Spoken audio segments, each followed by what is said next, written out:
الاخوان اللي في اوروبا، الدود، الجراد، الصراصير، الخنافس وشلا انواع اخرى من الديدان والحشرات مالوغوزمون غادي يكونوا في الطبله ديالنا وغادي ناكلوهم بالرغم منا وما نقدروش نهضروا. علاش وكيفاش؟ باسكو تو سامبلومون ما غاديش يكون عندنا بزاف شوا.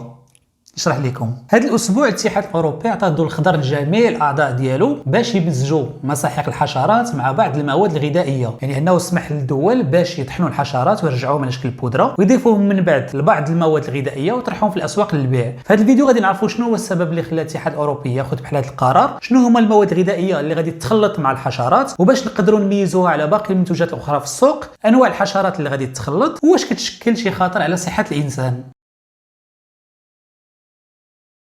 السبب اللي خلى الاتحاد الاوروبي ياخذ بحال هذا القرار هو انه اعتمد على القيمه الغذائيه اللي كاينه في الحشرات، حيت بالنسبه ليه الحشرات تحتوي على كميه كبيره وعاليه من البروتينات لدرجه ان بعض الحشرات فيها كميه البروتينات تفوق داكشي اللي كاين في اللحم الاحمر ولا في الدجاج، ومن فيها بعض الفيتامينات والمعادن وبعض الاحماض اللي مفيده للجسم.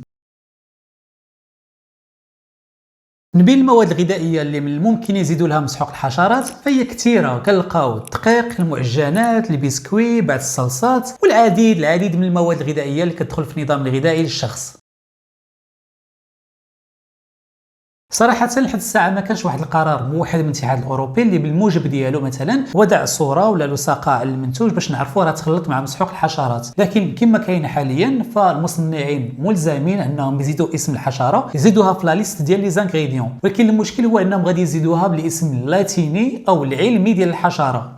دونك سير انت عارف شنو هي الحشرة اللي تزادت.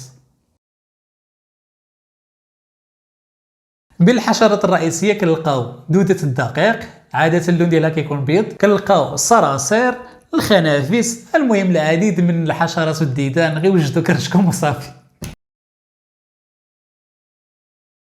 الاتحاد الاوروبي اكد وطبق العامه على سلامه المنتوجات اللي غتكون مخلطه مع مساحيق الحشرات غادي تكون جايه من مزرعات متخصصه وخاضعه لفحص مسبق، لكن التخوف اللي عنده هو من الناس اللي عندها حساسيه، لان الحساسيه ديالهم تقدر ديفلوبا تاخذ منحى اخر اسوء الى كلاو هذه المنتوجات. هذا التخوف ديال الاتحاد الاوروبي. اما التخوف ديالي انايا وهو هذا المشروع او هذا القرار الى لقى معارضه من طرف الشعب الاوروبي وقاطع المنتوجات، فانا خايف ان هذه المنتوجات او المصنعين يصيفطوا هذه المنتوجات للبلاد. حنا مالوغوزمون التجار ديالنا ديال البلاد ما غاديش يعلموك يقول لك شنو كاين في هذا المنتوج، وهكذا مالوغوزمون هذا المنتوج غادي ينتهي به المطاف فوق طوابنا في البلاد. فوالا خوتي هادشي اللي كاين. اسمحوا لي اليوم جبت لكم موضوع شويه مقرف، ولكن مزيان تكونوا على درايه بشنو كاين. تلاقاو فيديو جاي ان شاء الله.